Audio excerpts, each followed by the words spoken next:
Us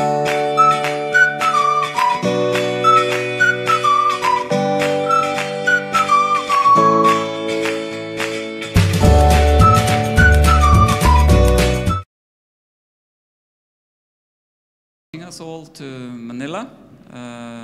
That's really something we appreciate.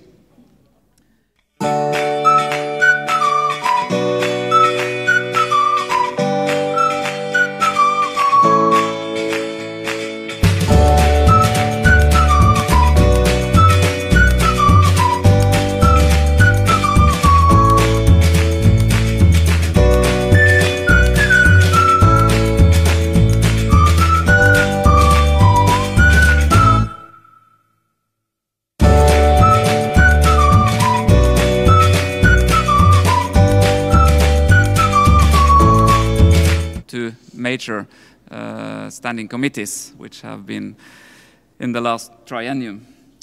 Before jumping on to the agenda, I will invite our Executive Secretary, Bradney Chambers, if he wants to greet you. So please, Bradney.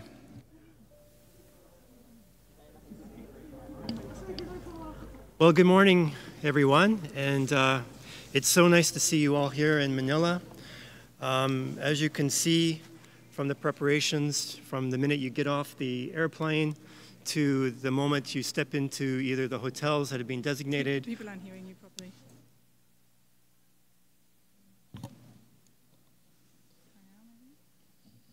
Okay, can you hear me? To the moment you step into the hotels that have been designated for the meeting, to this very conference hall, to all of the preparations. I think the Philippine government has done a fantastic job, and I'd like to congratulate them for that. I also want to thank all of you. We've had a very good preparatory process from the pre-COPs that have taken place in each and every region. There's been a very intense preparation, and I think all delegations have come here very well prepared to be able to deal with the various issues that will come up in terms of resolutions and decisions before the parties.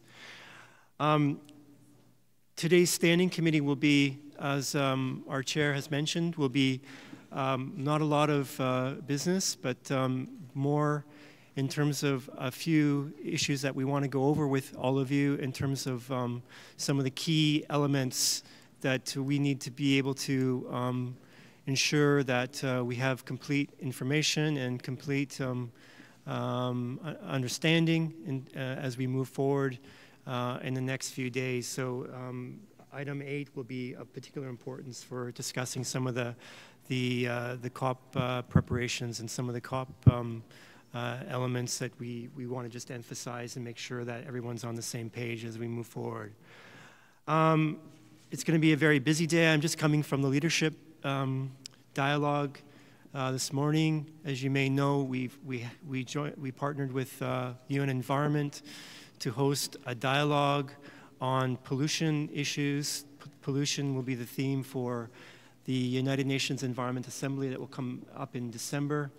Many of these issues, of course, are affecting migratory species, and so we had a dialogue this morning on lead, on pesticides, on marine debris, on some of the key messages and some of the key commitments that we can carry forward to not only within this COP, but also to carry forward to UNEA 3. So I must say it was a very good outing, and we had a very good dialogue from all regions.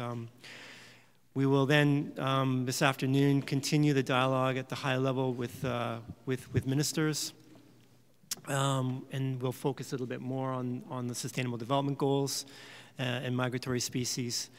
Of course, all of you have a very busy day in your own coordinating groups, and there's some key elements that we also need to make sure that are discussed within those regional meetings to ensure that we get nominations for some of the different offices that we have coming up during the COP. So I want to take a lot of time, but just to say thank you for all of you for being here, and a warm welcome. I'm looking forward to working with all of you in the coming week to make this the most successful COP that we've ever had. Thank you very much.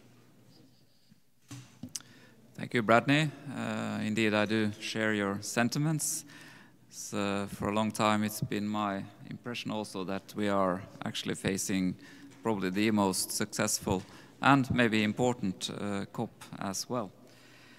Now we will look at our agenda, and at item 2 it says adoption of the agenda.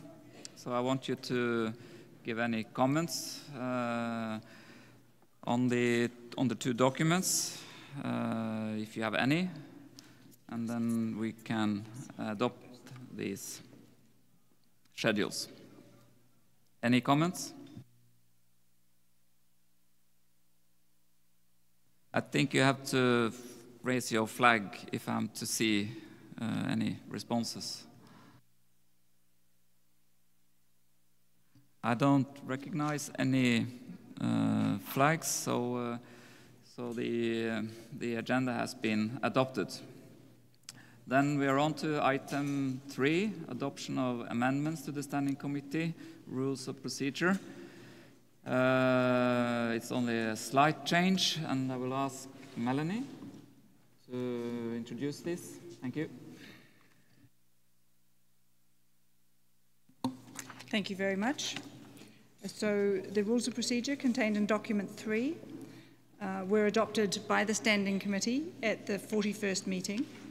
Amendments are proposed only in paragraph 17, and that is only regarding the process for adopting the report of the meeting. Rather than waiting until the next meeting of the Standing Committee, we propose a process by which it can be adopted in the months immediately following the Standing Committee, and thereby it will come into effect, and the Secretariat is therefore clear about its actions for the coming year. Thank you, Mr. Chair. Thank you, Melanie. So I will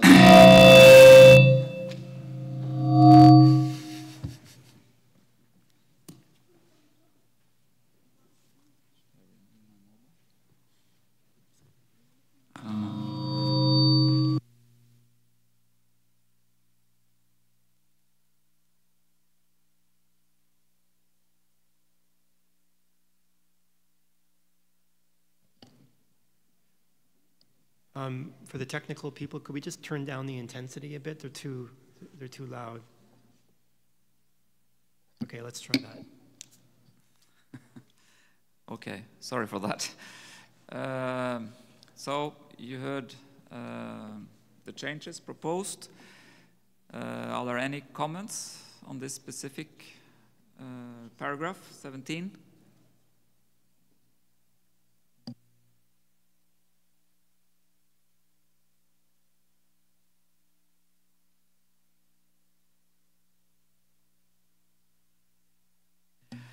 Thank you very much. As we have discussed this earlier on, and it's a follow-up of what we thought would be a good way forward, I would say that this is a good suggestion, which is adopted. Are there any other comments?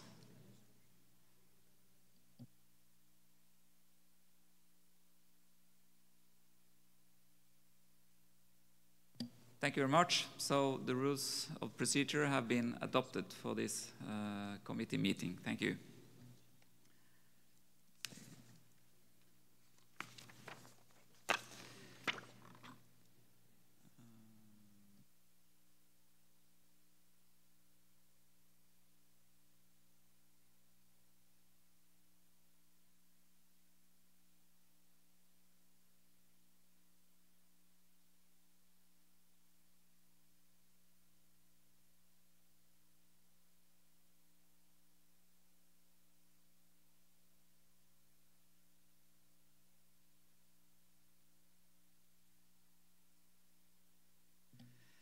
Then we're on to item 4, which is the report of our last full meeting of the Standing Committee. It's already been circulated well ahead of this Standing Committee, so you've had a fair time to look into it. Are there any comments to any paragraphs of that report? Then you have an opportunity to amend at this time.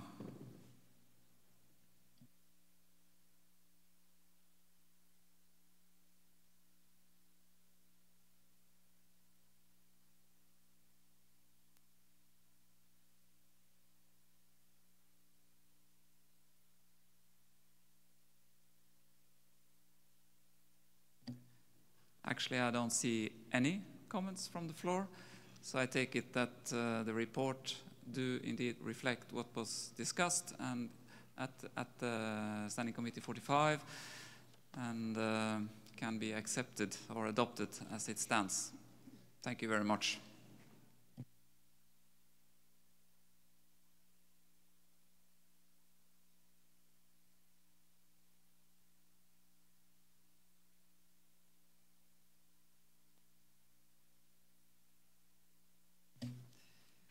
Then we're into item 5, which is the process for election for the next triennium of new members of Standing Committee and also the Finance and Budget Subcommittee and the Sessional Committee of the Scientific Council. And the Secretariat has been looking carefully into this and trying to find a solution on the way forward. So I will just invite the Secretariat and Melanie to open the floor. Thank you. I'd like to draw your attention to a document, now this is a COP document, COP12, document 17.1, regarding the election of parties to the Standing Committee.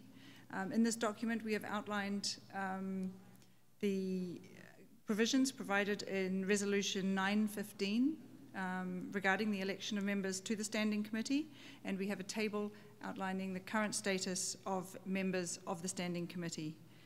And from that table, you will note that there are at least 2 regions where at least 1 member has to stand down from the Standing Committee at this term. This will be Africa and Europe. And so we would encourage each of the Standing Committee members in your regional groups during the course of this week, if you haven't already done so, to discuss amongst your regions the membership of the Standing Committee going forward after this COP, and be prepared to come to the final plenary with the names of the Standing Committee members to represent your region, and also the alternate members representing your region. And then on the final day of COP, these will be communicated, and then the 46th meeting of the Standing Committee will occur immediately after the closure of the COP plenary on Saturday. And something just to consider also is that those new members of the Standing Committee from amongst their ranks will also have to form a subcommittee on finance. So obviously that can only be done once the members are formed, but it's something also to bear in mind who might want to stand on that committee, that subcommittee as well. Thank you, Mr. Chair.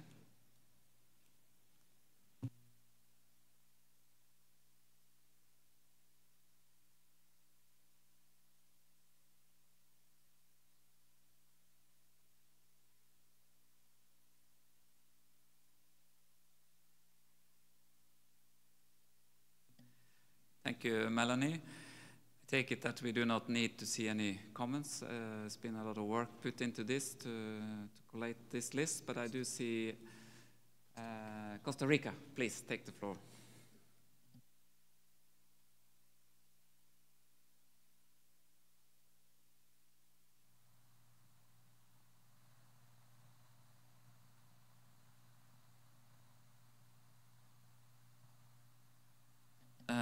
We can't hear you. You have to push the right button with the head speaking. Yeah. Ok, ya. Muy buenos días. Quiero agradecer al gobierno de Filipinas por ser anfitrión de este hermoso evento e informar, señor presidente y miembros de la mesa. ¿No escucha? Ok.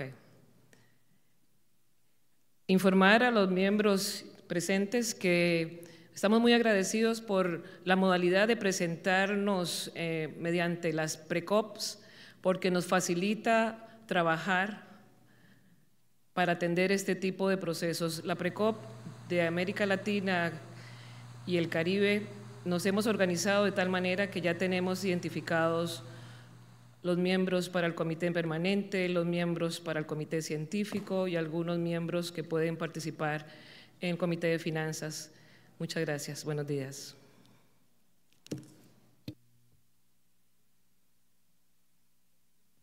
Thank you, Costa Rica. I believe that some of us, at least up here, had some problems getting what you said, but I think I heard that you explained on the process in your region, and that you have found candidates, appropriate candidates, and that you are still supporting them, to put it that way. So there's no additional comments beyond that. Okay? No, thank you very much. Any other requests for the floor? I don't see any. So then we're ready to jump on to the sessional committee, and I will invite Marco to take the floor, please. Thank you very much, Mr. Chairman. I would like to refer to document UNEP/CMS/COP12/doc17.2, appointment of members of the Sessional Committee of the Scientific Council. This document summarizes the work undertaken in the triennium 2015-2017 concerning the definition of a process for the identification of candidates to be proposed to each meeting of the COP to serve in the Sessional Committee of the Scientific Council for the subsequent triennium, and also specific decisions or recommendations concerning the appointment of the Sessional Committee for the triennium 2018-2020 by COP12. As you know, according to Resolution 11.4, the Standing Committee and the Secretariat are expected to submit recommendations to each meeting of the COP as regards the composition of the Sessional Committee of the Scientific Council for the subsequent triennium. The present meeting of the Standing Committee is expected to take stock of progress in the formulation of these recommendations and insofar as possible, finalize these recommendations. And it is expected in particular to address the following issues. The appointment of COP-appointed councillors. As you will remember, the 45th meeting of the Standing Committee considered whether the 50% renewal of the membership of the Sessional Committee should apply also to the COP-appointed membership, as there were uncertainties in this regard. The meeting agreed that the COP-appointed councillors were exempt from the rotation provision, at least for the appointment of the Sessional Committee for the next triennium. As a consequence of this decision, the Secretariat consulted with the COP-appointed members of the Sessional Committee for the current intersessional period, with a view to verify their availability to serve for the next term. All COP-appointed councillors confirmed their availability, therefore no further consultations were undertaken to identify candidates for a replacement. And therefore the recommendations to COP12 as regards the Sessional Committee for the next triennium is to confirm the current COP-appointed members. Then, on a longer-term perspective, the COP will be requested to clarify whether this exemption should be applicable also to further triennial cycles, or provide for interpretation of Resolution 11.4 in this regard. The second item is the appointment of the party-appointed component of the Sessional Committee on a regional basis. The 44th meeting of the Standing Committee considered options for the process to identify candidates to be recommended to COP to serve as regionally appointed members of the Sessional Committee. And the meeting agreed on an option providing for the identification of candidates by the regions through a consultation process among the parties in the region, to be coordinated by the relevant members of the Standing Committee, and the submission of definite recommendation on the candidates to be appointed by the COP. Then the 45th meeting of the Standing Committee considered the number of members to be replaced for each region before the regional consultations, and the meeting agreed that 2 regions, namely Asia and South and Central America and the Caribbean, should be required to choose 2 members each for rotation at COP12, while the remaining regions, Europe, Africa, and Oceania, should replace only 1 member. Then the issue has been on the agenda of the pre-COP regional meetings, and at this meeting, regional members of the Standing Committee are expected to report on this meeting on the outcomes of their consultations, with a view to assessing progress and desirably finalizing the recommendations to COP as regards the composition of the sessional committee for the next triennium. And finally, the third item is the appointment of alternate members of the regions, for the regions. Again, as you will remember, at the request of the Secretariat, the Standing Committee considered the possibility of appointing alternate members for the regions to replace a regular member from the region in the event of a regional member resigning from the sessional committee in the course of his or her term.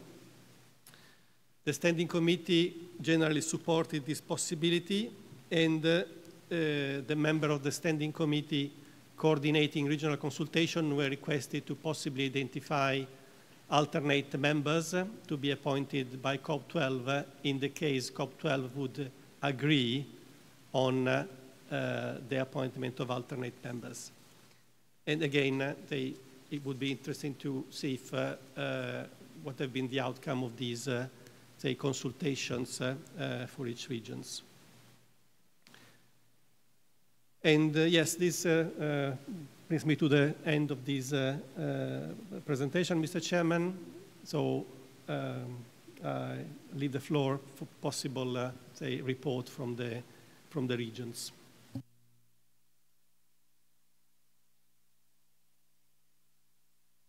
Thank you, Marco. That was a mouthful there. Of course, we will give our advice to the COP. And as you heard, he also asked, Marco asked for the potential continuation of this continuity, I would call it, of the COP-appointed councillors, if that should continue or if we just leave it as it stands today and revisit it at a later stage, so you could comment on that as well.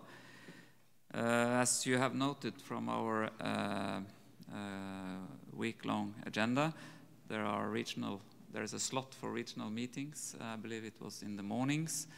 So I think it's very appropriate that we take use of that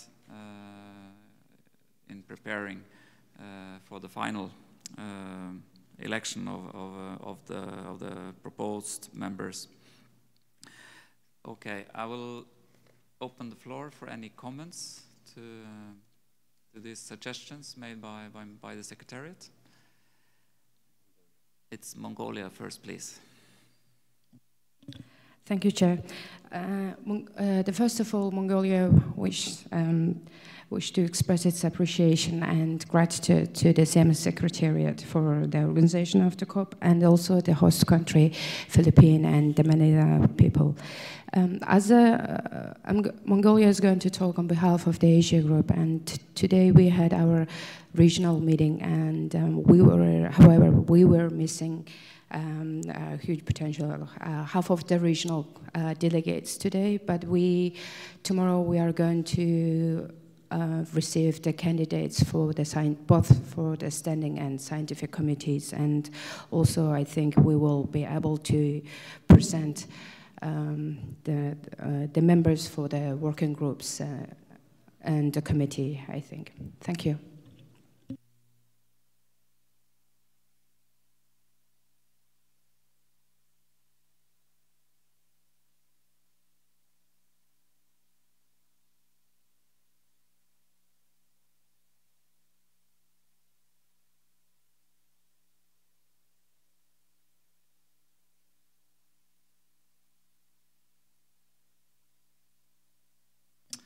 Thank you, Mongolia. You reflected on my idea also. Throughout the week, it's necessary to get all the parties involved.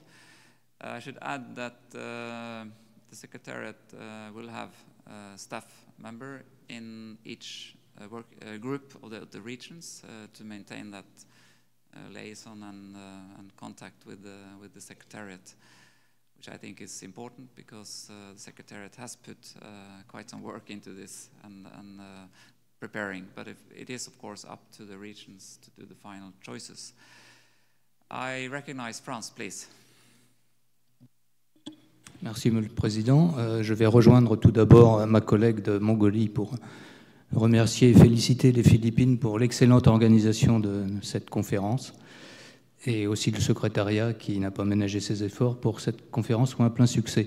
Bon, il y a déjà eu quelques consultations au sein de la région Europe et je parle ici des pays membres de l'Union européenne. Cette sous-région supporte fermement et fortement la création des postes d'Alternet et nous pensons pouvoir vous désigner, enfin vous donner quelques noms ou un nom au moins pour cette position d'ici la fin de la COP. Merci.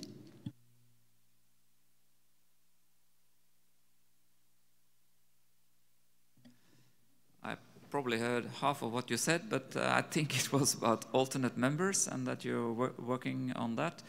That's much appreciated, of course, and we'll try to do our best to find alternate members, and thank you for supporting that notion. Any other requests for the floor? You can wave your flag. I can see the ones in the front, but in the back I can't.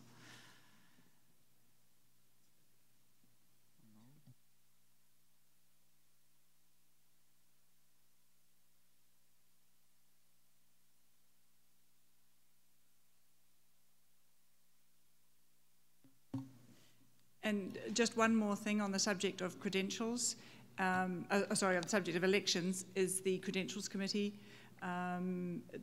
Tomorrow in the plenary you will all be asked to nominate regional representatives onto the Credentials Committee. So again, if the regional groups haven't thought about that, that's something to be taken up in your regional meetings tomorrow morning at the latest. Thank you. Yes, we need at least one from each. We need one from each regional group.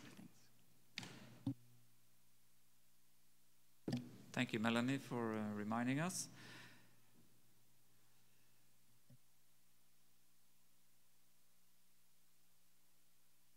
I think we will suspend the discussion on this item and then continue on to item 6, which are financial and human resources.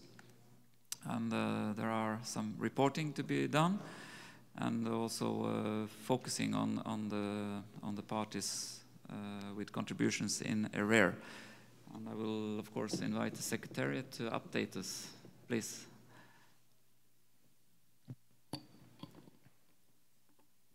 Thank you, Chair. So I'm going to give you the presentation about execution of the budget for the triennium 2015 and 17. So when we talk about the budget, we first really have to see what is the income. So looking at the next slide, which is status of assessed contributions for the triennium 2015 and 17, we have posted a document, the UNEP/CMS/COP12/ Document 14.1, that was a basis which we was come up the execution of the budget for the triennium for 2015 and 17. So in the document itself, the status of assessed contributions were dated as at 17th August 2017, but we, however, updated the contributions according to the newly received contribution after the date of August 2017.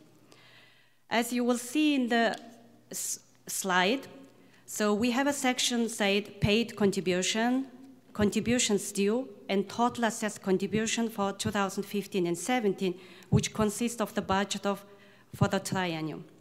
As at 17 August 2017, we had received 6.5 million with outstanding due 874,000 euro. After 2 months, as at 13th October, we have indeed received up to 6.7 million contributed by 6 parties, namely India, Morocco, Portugal, Rwanda, Sweden, and Uruguay. They have paid those contributions last 2 months. And then outstanding due has went down to 708,000. You will see in the last column the rate, meaning that out of all assessed contributions, how many percentage of the contribution have been paid. Currently it shows 90%, which is a really good percentage rate, but we still due to receive 10% of the total assessed contributions. I would like to draw your attention on the number of parties paid in relation to the contribution. As 17th August 2017, we have 180 parties, which consist of the providing the contribution to the budget.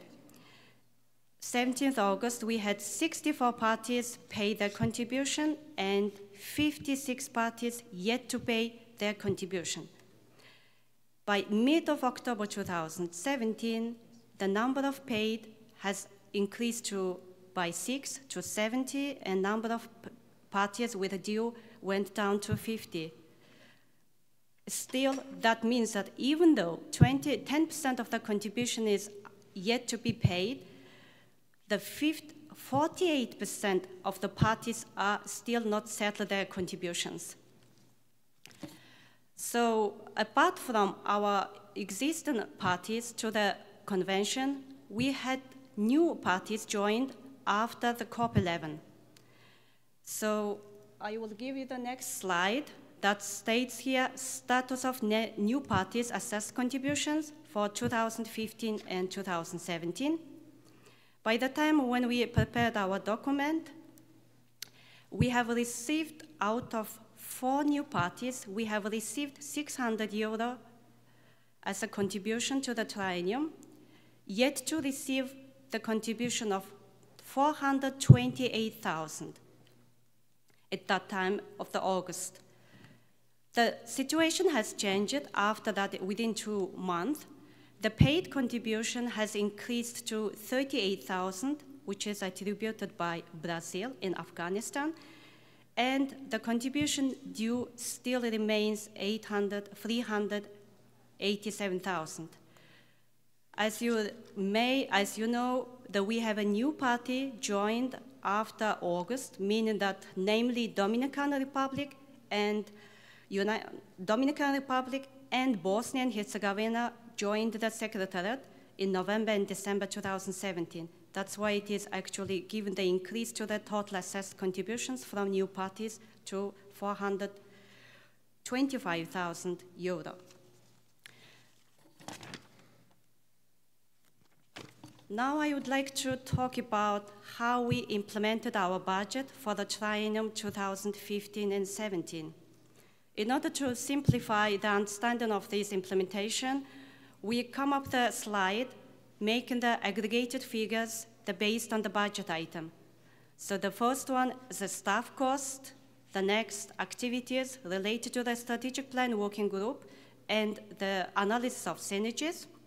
Third item is servicing of governing bodies, that is mostly related to the servicing of COP and our Sessional Committee for Scientific Council and Standing Committee meetings. The last one is operating cost of the Secretariat. So as per approved budget, as per Resolution 11 on financial and administrative matters, approved budget for 2015 and 17 is equivalent to 7.8 million. At the 44th Standing Committee meeting, it has been agreed to draw down €178,000 for the purpose of covering 50% of information officer, P officer, plus to cover the staff member who was going on maternity leave, which is stated here, 123,000, it is related to the staff cost. Additionally, we have asked for drawdown of 35,000 to support for strategic plan working group, which brings the total budget for the triennium 2015 and 17 is 7.6 million. Against the budget of 7.6 million, we have spent 7.4 million.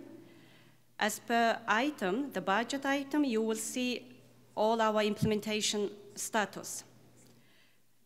In overall, after considering the drawdown from the trust fund reserve, we have an estimated balance of 135,000, which mostly consists of the staff cost and also activities on on the synergies, and part of them is the servicing of governing bodies.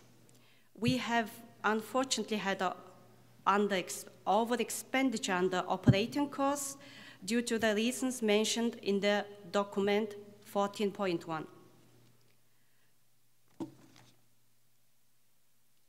So here I would like to highlight what kind of challenges we had when we implement our 2015 and 17 budget.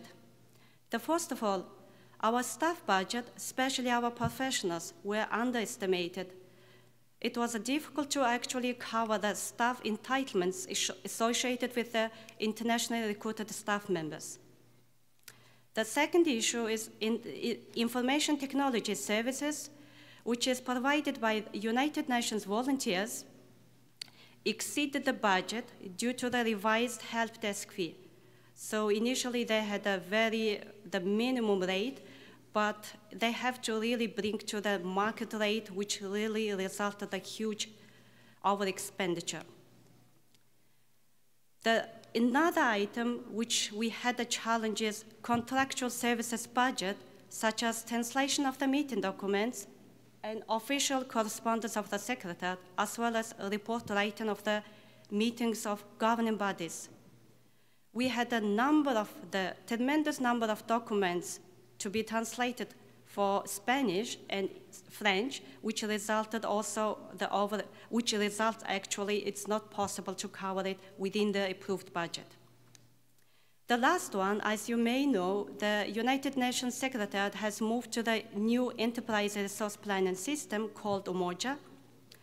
With this system, we have very strict cash management, the meaning that the funds can be only committed when the contributions are paid to the trust fund account. The spending is only based on the available cash rather than the approved budget. So I would like to draw attention of all of you regarding the strict management, because according to the resolution 11.1, financial and administrative matters, the contribution approved by the budget is expected to be paid by end of March each year. But as you have seen in the slide on the status of assessed contributions, we still yet to receive 10% of the contribution.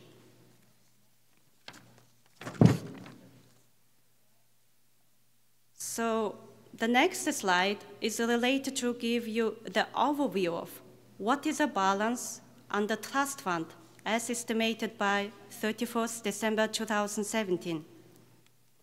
Since our triennium has started 1st January 2015, our beginning balance starts from 31st December 2014, which is equivalent to 364,000 euro after deducting the operating reserve, working capital reserve, which is 500,000 US dollar. It has been agreed by the Standing Committee 45 to draw down 76,000 to cover prior year commitments. And we have received the contributions, which is a 6.7. We have updated here, taken into account what has been paid after the document, the 14 point is posted. And due contribution is also updated, which is showing 708,000.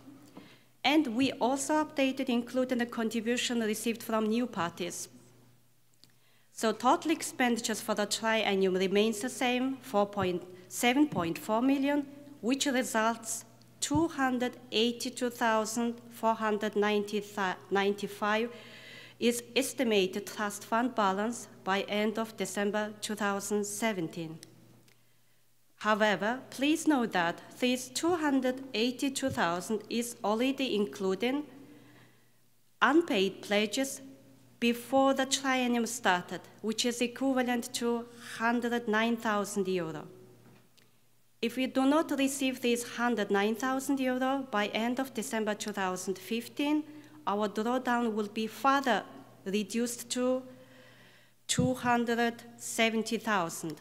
No, yes, 170,000, sorry. So my last slide is related to operational of our secretariat in terms of implementation of the budget. First of all, I would like to highlight that during the triennium, the secretariats closely monitor the budget. We really check the details, the budget items, and worked on closely also with the Finance and Budget Subcommittee. As you may have noticed that our implementation rate of the budget has also reached to 95%. Another success we would like to highlight is we have streamlined our administrative policies and procedures, such as quarterly plan for procurement and travel, and minimizing unnecessary costs. Having the proper travel plan or having proper plan on procurement has really reduced tremendously the cost, which could have actually resulted more cost to the secretary. Apart from streamlining the process, we have strengthened our relationship with our clients, especially with our donors, improving our reporting to the donors, also having set up the good relation with our consultant, the business partners, and our commercial vendors, as well as implementing partners. As I already mentioned, the last issue is also related to the enterprise, our new module system. Apart from the technical issues, Secretariat has overcome the transition challenges in relation to this new accounting system. Now we are in a position to effectively and efficiently use the system, matching the needs of the clients. So action requested from the Standing Committee to take a note of the report on the implementation of the budget for the triennium 2015 and 17, to give a comment and advice to the Secretariat. Thank you.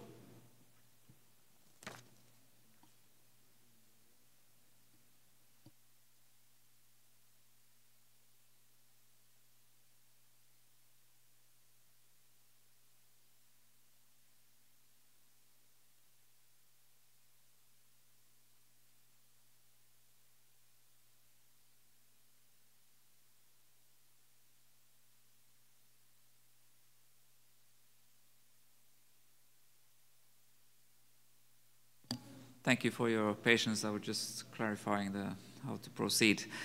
We will have a look at the list of parties in arrears after. We'll first invite the committee to comment if there are any comments. Before doing so, I would like to commend the very good work done by the Secretariat and also, of course, by the Committee on Budget and Finance. So it's been well executed as I see it. But if there are any comments from the floor, I will certainly open for that. So please.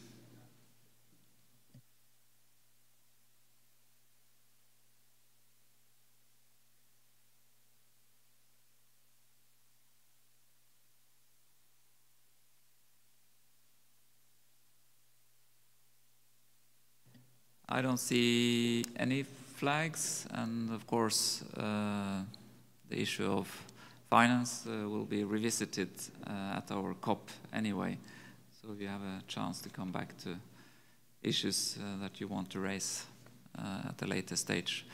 So I will revert back to the Secretariat and ask her to present the parties in arrears.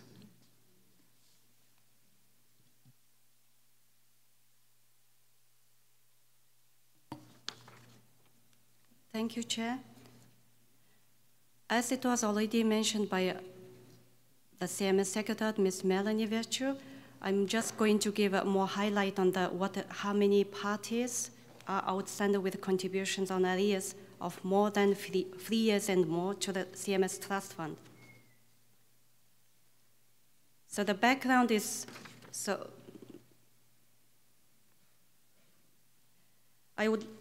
the document we have to refer for this subject is UNEP/CMS/COP12/document4/addendum.1.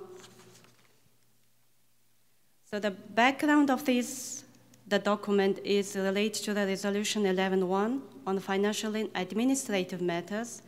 The COP decided that representatives from countries with contributions in arrears of 3 years or more should be excluded from holding office in convention bodies and be denied the right to vote. In addition, as per Rule 15 and Paragraph 5 of the Rules of Procedure adopted by the COP11, representatives of parties that are 3 or more years in behind paying their assessed contributions on the date of opening session of COP12 shall not be eligible to vote. The same paragraph stated that COP may allow such parties to exercise their right to vote if it is satisfied that the delay in payment arises from exceptional and unavoidable circumstances, and shall receive advice in this regard from the Standing Committee. The exceptional and unavoidable circumstances shall be communicated in advance by the party concerned to the Standing Committee for consideration its meeting prior to the meeting of Conference of Parties. In that respect, the Secretariat has taken several actions. The first one, in August 2017, Secretariat has sent individualized letters to the parties with unpaid contribution of 3 or more years, as well as reminders about denied voting rights at the COP.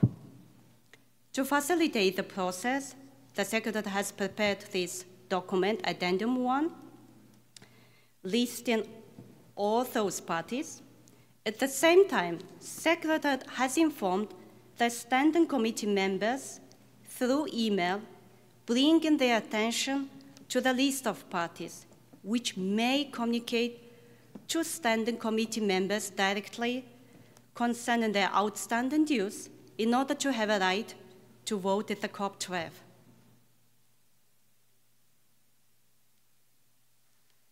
So the last slide, that is actually the list as at 13th October 2017.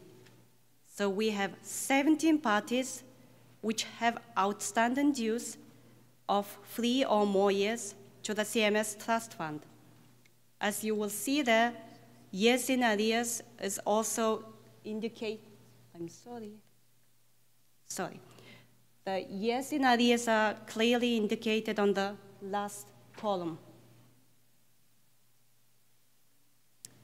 The action requested to take note of the list for election of the members of the Standing Committee, its Finance and Budget Subcommittee, as well as Sessional Committee of the Scientific Council. The last one is, if it is really helpful if the Standing Committee members could stimulate those listed countries to pay their outstanding dues before the triennium ends. Thank you. Thank you very much. Pretty clear overview there. If there are any comments to these suggestions, I see Franz, please.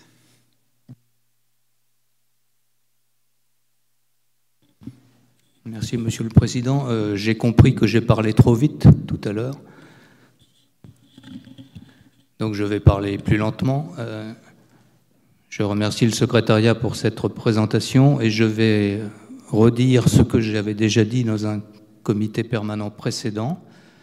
Quand je vois la liste des parties qui ont des contributions en retard, et notamment certaines parties d'Afrique qui sont en retard depuis une vingtaine d'années ou 15 ans, et quand je vois le montant des contributions qui leur sont demandées, qui sont de l'ordre d'une trentaine d'euros, je comprends très bien que les points focaux aient beaucoup de mal à obtenir le paiement de ces contributions, car elles sont si faibles que les coûts administratifs pour les payer dépassent le montant de la contribution, et les partis, les gouvernements ne prennent pas au sérieux des contributions aussi faibles.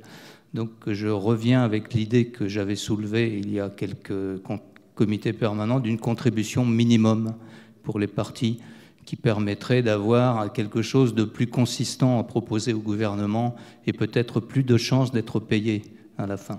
Merci.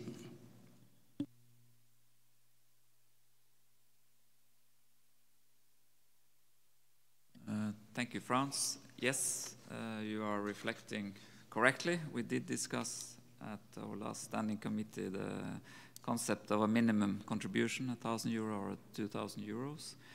I believe also that we encouraged those parties with in arrears to actually contact the Secretariat and to find some arrangement to pay. You can pay for 10 years or something. That I'm sure that to increase the amount from €30 to €300 and cover 10 years if you like. I think that could be an option as well. Any other comments from the floor? And of course on the minimum contribution that could be revisited at the COP. But I will of course leave that to the parties to raise.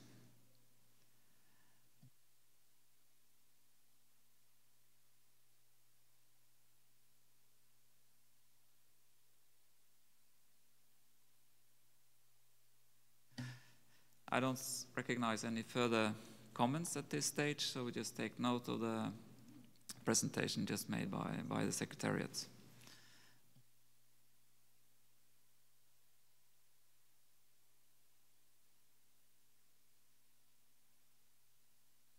We are now heading into item 8, which is preparations for the CMS COP12, and of course we'll ask the Secretariat to update us. Please.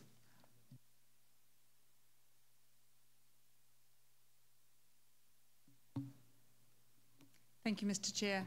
So I'd like to start with two items, or one item really, the rules of procedure for COP12, and related to that the Bureau, just so that the Standing Committee is aware of what's proposed and what it'll mean. And I'd like to refer you to COP12, document 4, Rev 1, the proposed rules of procedure. Now you may remember that at COP11 there was a working group looking at length at draft rules of procedure.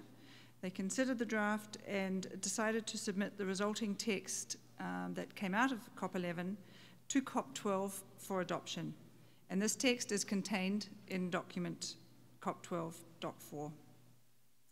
And COP11 also decided that rules 3, 6, 21 and 22 would apply intercessionally as they related to credentials and document deadlines. While the Secretariat was preparing the text for document 4, we noticed that there were some issues which required attention. In particular, the applicable of Rule 7 regarding the presiding officer, and terminology in Rule 22, which inadvertently referred to resolutions and recommendations, which is the old formulation, which should have referred to resolutions and decisions, as had been decided by Resolution 11.6. So the Secretariat has proposed new text, which is provided in document 4 in underline, and text to be deleted is provided in strike through. So the COP will be presented with these draft rules for adoption in the opening plenary of COP tomorrow. And if adopted, they would apply with immediate effect.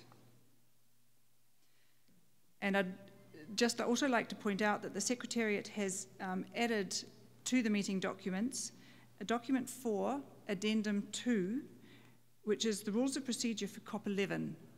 And these are the rules which remain in effect until that time. We've put them up for reference as well.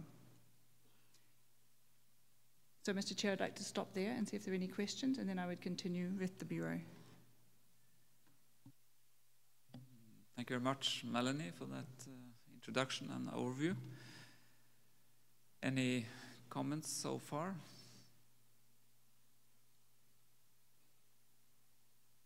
I don't see any, so please, Melanie, you can continue. Thank you. So in the event that the rules contained in document 4 are adopted, I would like to bring the Standing Committee's attention to Rule 6 regarding the Bureau. The Bureau will consist of the Chair of the Conference, the Chair of the Committee of the Whole, who will also be the Vice Chair of the Conference, the Vice Chair of the Committee of the Whole, the Chair of the Standing Committee, and the Chair of the Scientific Council. And so far, that's the same as the previous rules under CMS. But under the new rules, all members of the Standing Committee will also constitute the Bureau. And of course, the Bureau is in place to manage the running of the meeting. The Bureau will meet in room 8 each day, shortly after the close of the session, the afternoon session of the COW. So I just want to bring that to your attention, that when the rules of procedure are adopted, all members of the Standing Committee would become members of the Bureau. Thank you.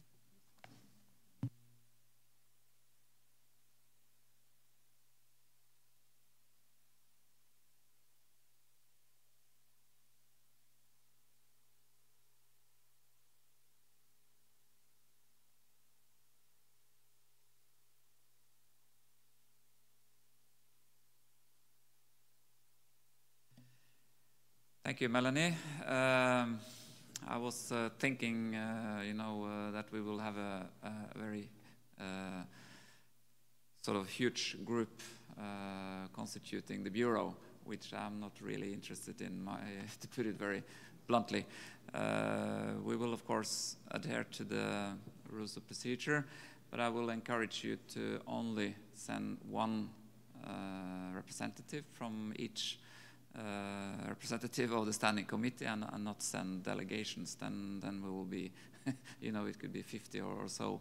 A Bureau should be sort of a smaller group to look into issues which are raised as we run through the week of the COP, and not to really continue with the debates and so on at that stage, more to solve issues and to give recommendations on how to take issues further.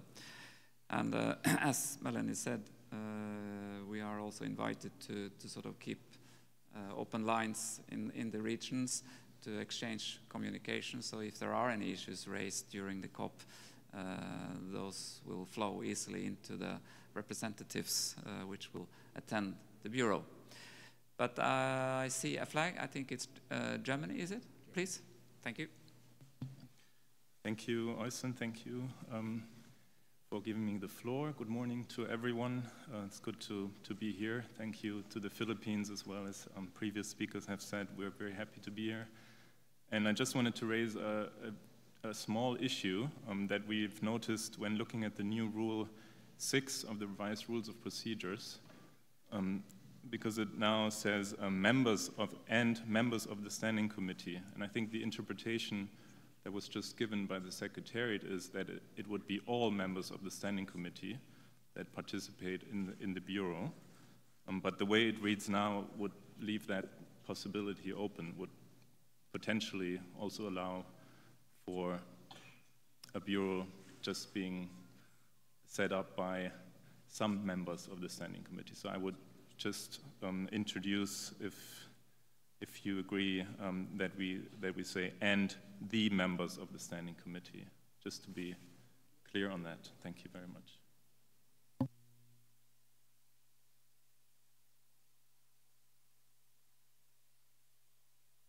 Thank you, Germany. I fully agree. That was certainly the intent anyway. So, but to make that clear, that will be added.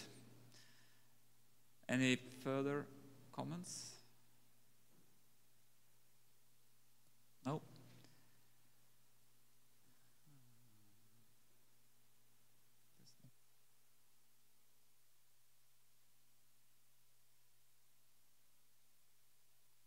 Okay, so that's taken note of and will be raised again as we go into the COP.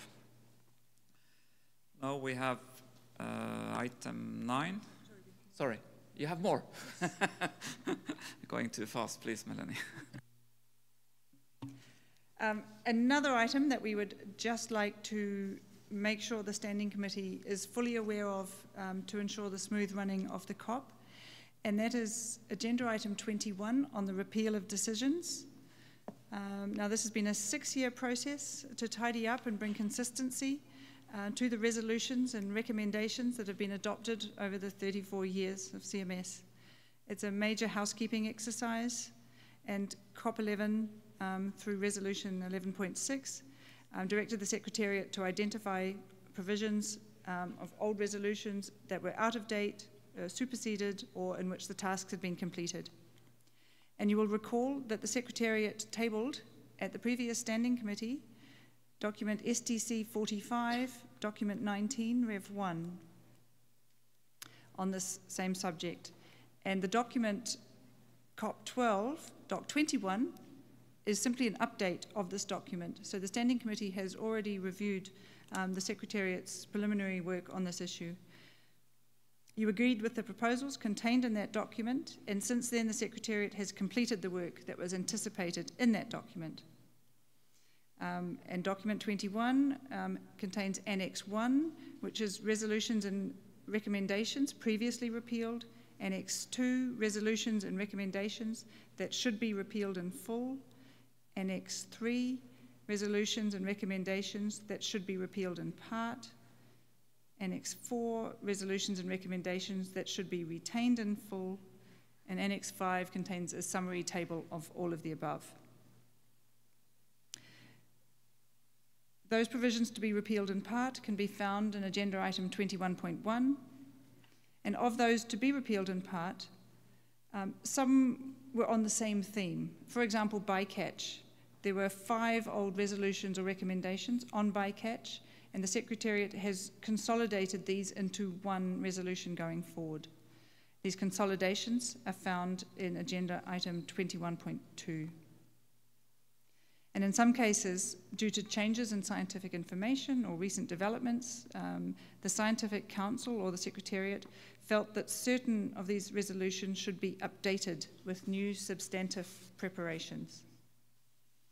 Now, I'd like to draw your attention to another document that the Secretariat has just made available on the website. This is document 6.2, add 1, which provides, it's a table which provides a cross-reference between all of the documents in agenda item 21 and the documents which are related to those but under a different agenda items. And I apologize for the late posting of this document.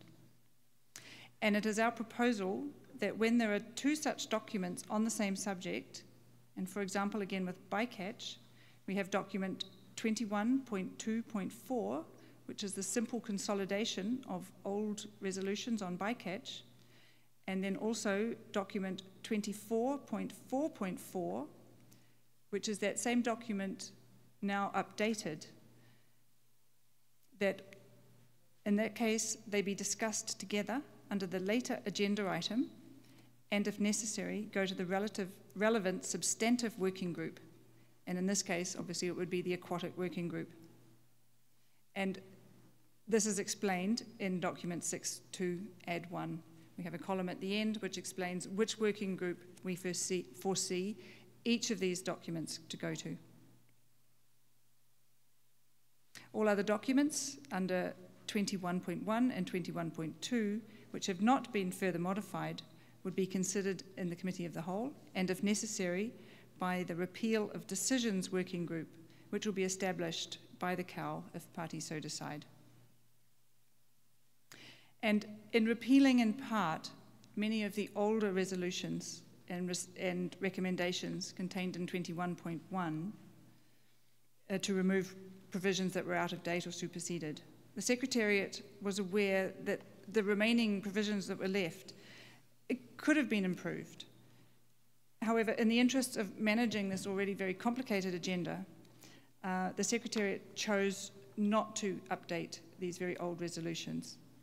And the parties will have to decide whether they would like to spend time during COP renegotiating text in these old resolutions, or in cases where they feel updates are necessary, they may consider instructing the Secretariat or the Scientific Council to bring a revised draft to COP13. Another aspect of this agenda item that I'd like to bring to your attention, Resolution 11.6, also directed the Secretariat to establish a thematic register on resolutions and decisions. Currently, all resolutions are listed by the number of COP under which they were adopted and can be found on the website, COP11, COP10, COP9, for example. And after completing this review process, the total number of resolutions will be much reduced, and so it'll be much easier to find the relevant ones. Also, with the consolidation process, there will only be one per subject. Instead of, for example, again, bycatch, there were 5 old resolutions on bycatch. Coming out of COP12, there will only be 1. Therefore, parties may find that the thematic register is less necessary than originally envisaged. So in summary, the Standing Committee, which was entrusted to oversee this process, may wish to consider whether to provide advice to COP regarding the processing of old resolutions being repealed in part, whether to provide advice on the need for a registry, and finally, the Secretary urges Standing Committee members to discuss in your regional groups to ensure a smooth progression of these documents through the COP so that this agenda item does not detract from the rest of the very heavy agenda before COP. Thank you.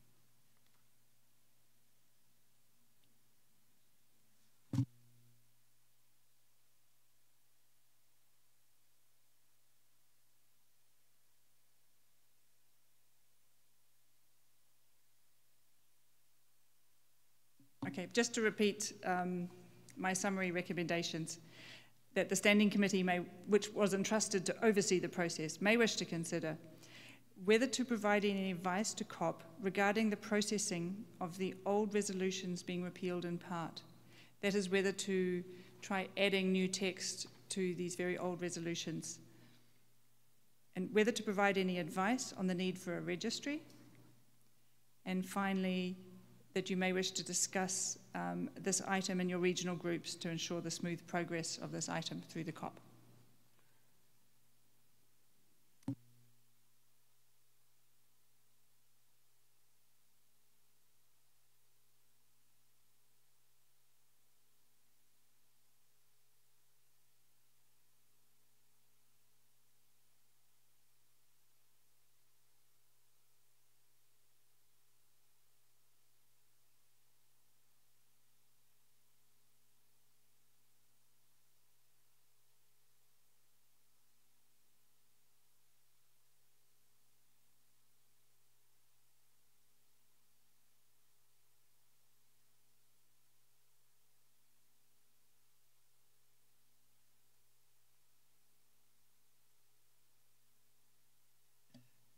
Thank you, Melanie. A little bit complicated issue, as you can understand. I was just asking the Secretariat on a little bit more guidance on how to take this forward, and also, of course, on suggestions, to put it straight out, how we can tackle this as parties at this stage, which is a bit late, of course, to come up with new ways forward. There are, of course, already a number of suggestions by the Secretariat when it comes to the merging of resolutions, which I think are also well and fine, as they are not bringing any new items into the new revised resolution, or they shouldn't at least. And then you have the question of repealing also resolutions. So there are some resolutions that we are not really looking into at this stage, but we might do so for the next COP, of course, unless we wish to take on board more work during our COP. I think is it Australia? Oceania, please, thank you. Thank you, Chair. I'd just like to take the opportunity to thank the Secretariat and, of course, our Oceania colleagues, the Philippines, for providing such a fabulous venue for COP12. It's fantastic and set a very high bar so far.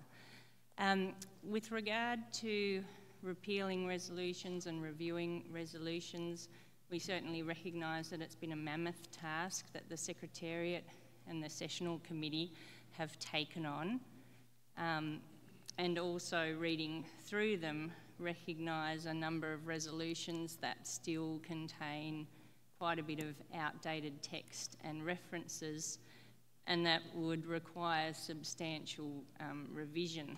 As you've noted, COP12 already has a very heavy agenda without adding anything additional to it.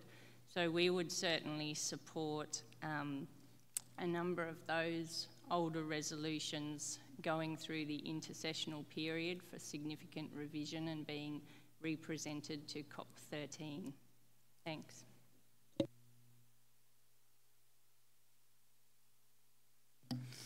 Thank you for that support from Oceania and Australia. I recognize France, Europe, please.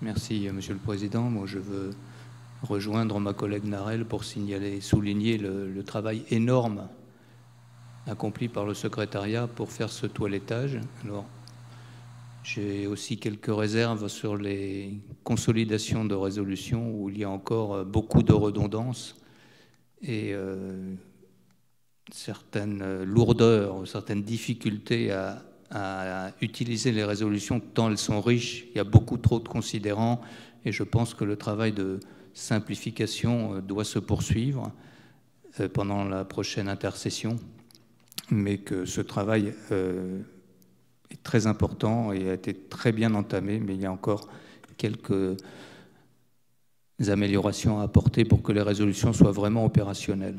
Merci.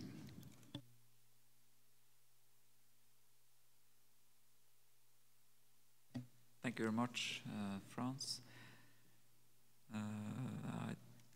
I'm looking for more comments from the floor.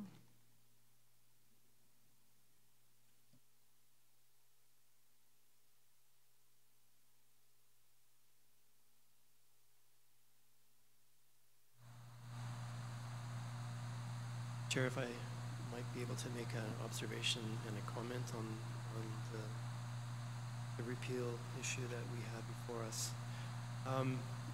It may look like a daunting task to go through this repeal process, but I can assure you that we have taken this on to try to make it as efficient as possible.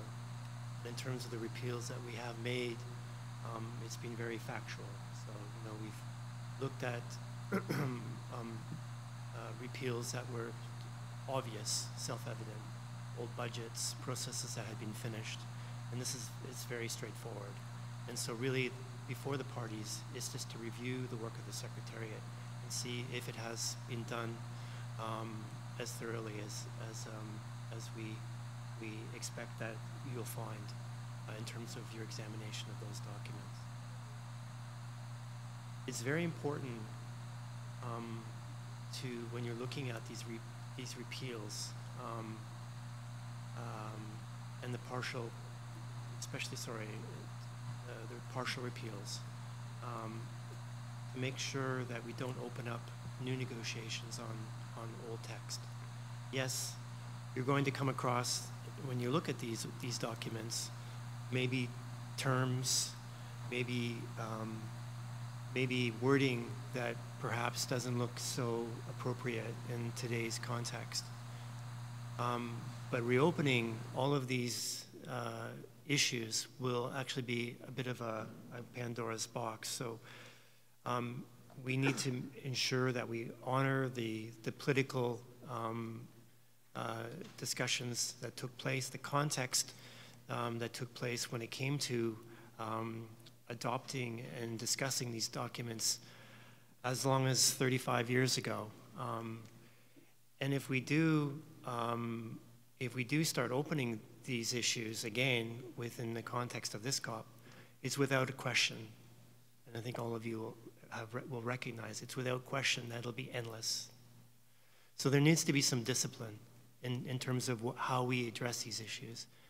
And sure, there may be issues that come up that perhaps there's some redundancy, and maybe it's appropriate to amend the term.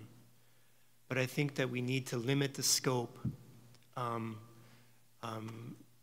how far we go in terms of opening up old discussions, and honor the history, and honor the political agreements that took place in the past that arrived at the language that's in these resolutions.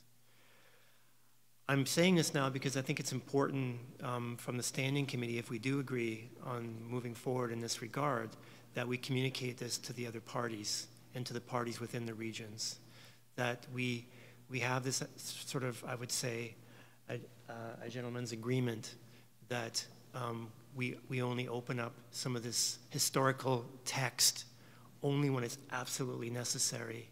And in fact, we side on the side of precaution, and if it's something that doesn't really require reopening, that we respect the history of it and we leave it, and it can be read in the context of all of the other resolutions that have been put on top of it, and enrich the interpretation of the resolutions that are implicated by these partially repealed resolutions that will remain in effect.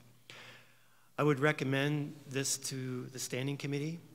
I would recommend that the Bureau also play a role in the coming days, that when and if countries do decide to propose the opening up of some of these old definitions, some of this old language, that we take it on a case-by-case basis through the Bureau and make a recommendation through the Bureau whether we need to actually reopen this. If there's a need, certainly, I've heard the parties, the two comments that were made. If there is a need to do some intercessional work, and certainly we can do this and finalize and tidy this up between COP13 and COP14, that's certainly a possibility. There is also the possibility that if there's a burning desire to have the text changed or to reopen old language, that it could indeed be reopened in a new resolution for COP14, or the meeting report itself of the COP could also reflect the fact that the COP had looked at some of this language and said, okay, we recognize that this may be old language, we recognize that there's new language that might be more appropriate. Nevertheless, we've left it the way it is, and the interpretation of that language and those definitions is contained in an explanation within the report of the meeting. Thank you.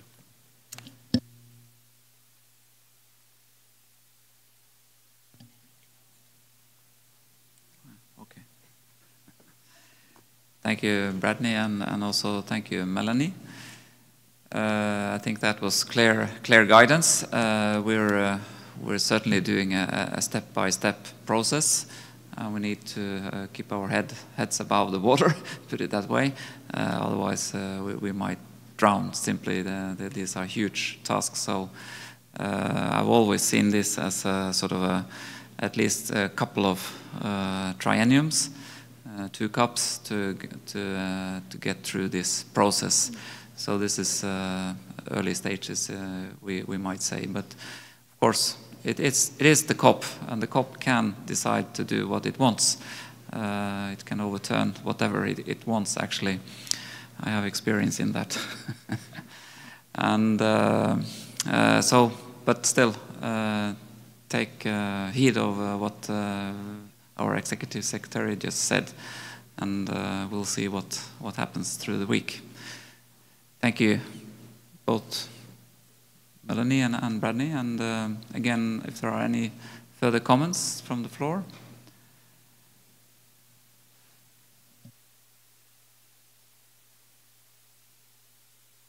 So we'll just continue with more preparations for the COP.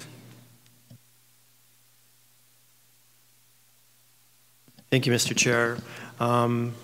What we'd like to do in the final item in terms of explanations for the COP preparations is just to go over a little bit of the structure of the negotiations, to give you an idea of the rough structure that we anticipate in the coming week, and in doing that, hoping that you can communicate this back to your regional groups. Just to start with, in terms of the structure, we're envisioning a conference of the whole to be the center of the discussions that will take place. So after the first day, the plenary will be adjourned, and then the role of the committee of the whole with all members will be taken over by the COW. We anticipate the need for a number of working groups, both working groups that would meet parallel to the conference or to the committee of the whole, and also working groups that would meet between the sessions of the COW. In terms of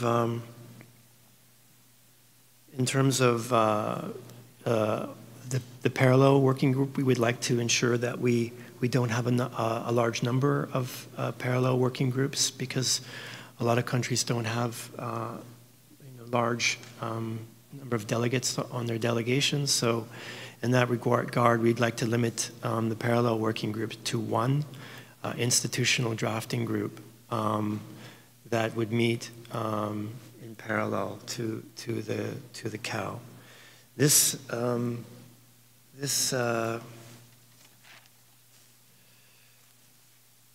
committee, this working group, we anticipate would look after issues such as the compliance review mechanism, national legislation, concerted action, climate change, synergies, restructuring of the sessional committee, and I think that would be the main issues that it would take up. There would also be a number of working groups that would meet between the sessions of the COW, and of course one of the main working groups in this regard would be the Budget Committee, and of course the Credentials Committee. We've just talked about the need for a committee on the repeal of resolutions, so we would also have a small working party that would address the repeal issues and have before it all of the repeal issues and partial repeal issues. Those issues that are being, those resolutions that are from previous COPs that are on themes that are also dealing with resolutions for this COP will be dealt with in working groups that are specific to those issues. We anticipate having three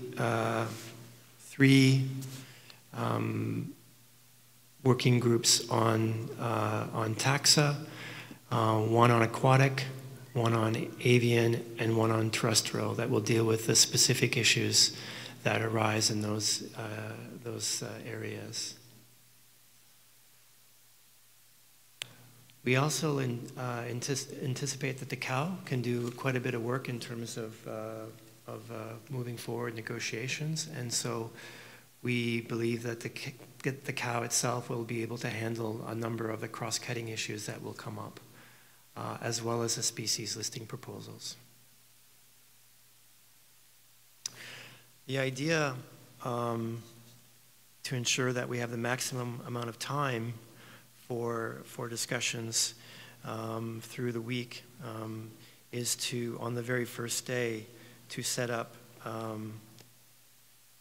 the committees, even though they may not be required to meet until later in the week. But if the chairs believe that there is a need to meet earlier, then the committees have been set up at the very beginning by the committee of the whole, and there's a clear understanding of what the committees would be and who would be chairing those committees. We have been discussing potential chairs with all of you informally, either through the pre-COPs or taking the occasion of the standing committee to ensure that we have nominations for chairs. And we will be introducing those nominations tomorrow in the afternoon when we set up these committees.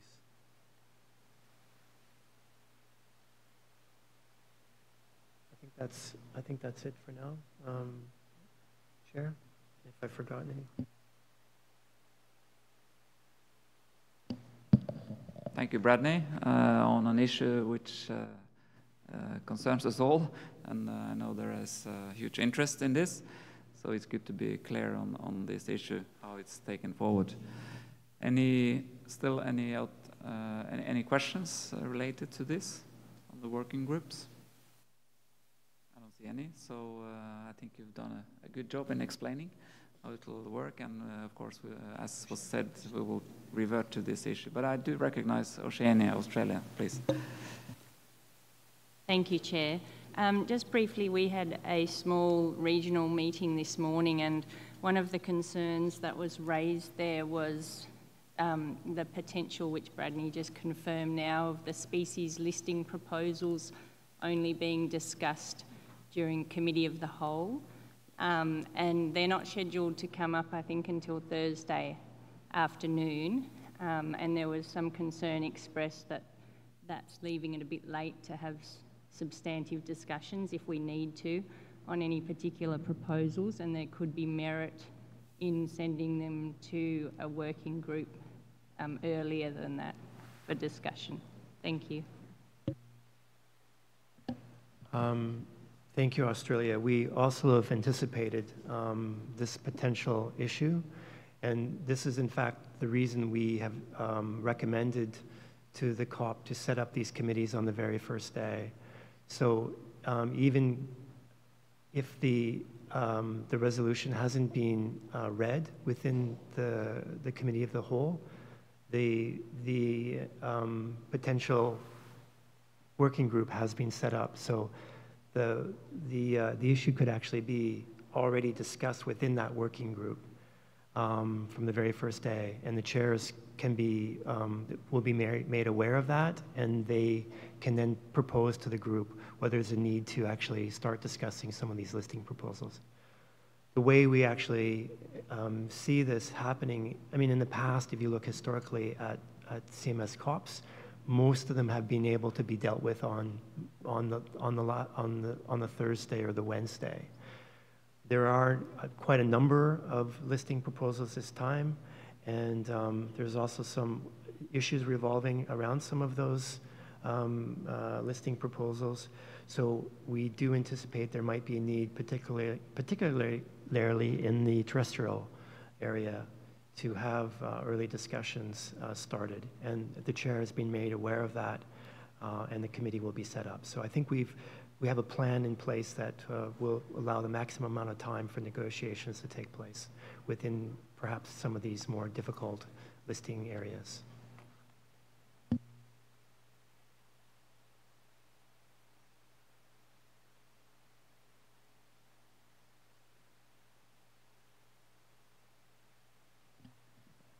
Thank you for your comment, Oceania.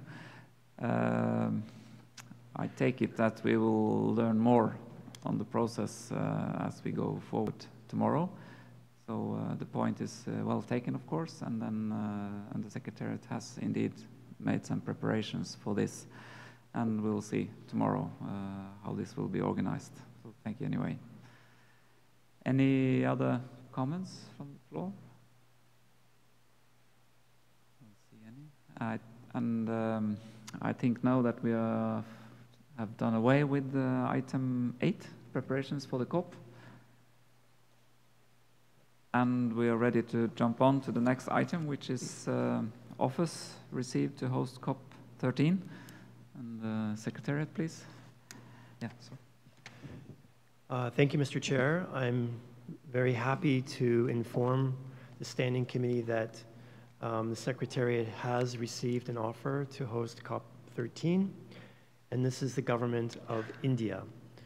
So we have been in discussions with India over the course of the last 2 months, and we've also tried to ensure that we have a firm commitment from India to bring to the COP for consideration.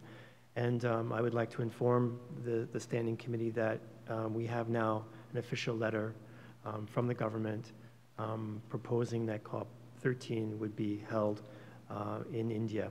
We haven't received any other offers for COP13.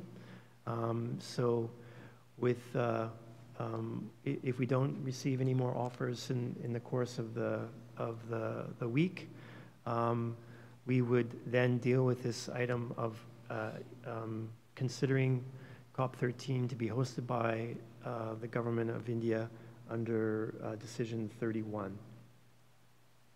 And Decision 31 could be, the text could be amended as appropriate to reflect the offer, if that is the will of the COP to accept India to host COP13. Thank you very much. Thank you, Bradley. I take it that we just take note of that offer, which will, of course, be formally presented to the COP at the end of the week. Of course, we're very pleased to see that we indeed do have an offer, and we will just take note of it at this stage and see if there are further offers on the table when we are going to make our final adoption of this offer. Okay, thank you very much. And we now are into item 10, which is the date and venue of the 47th meeting of the Standing Committee.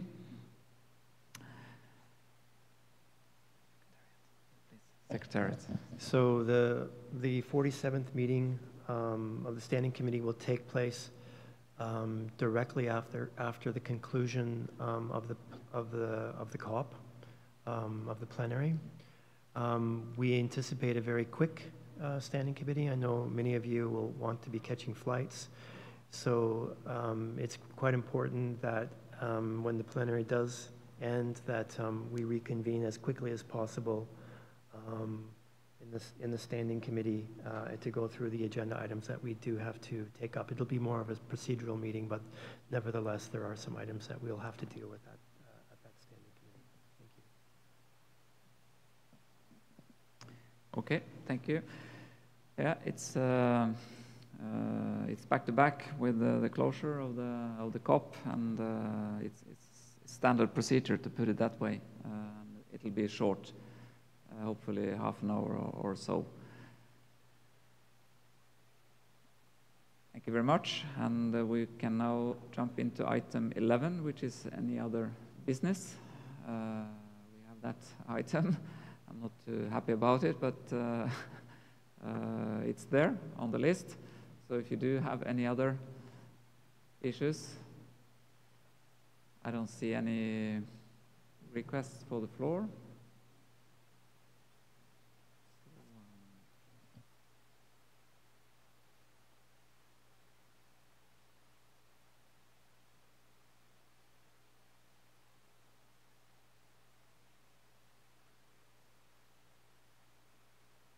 Okay, we're ahead of schedule, which is good. I think we still need to browse our documents and prepare for the plenary and the coming week. So we will close the meeting now, and it's been a swift meeting, and I thank you all for your comments and also for attending this standing committee. And if there are any further comments from the Secretariat, I will open the floor. No? Doesn't want to say anything? Is that enough? We will talk more over the coming days. So thank you, and see you later. Thank you.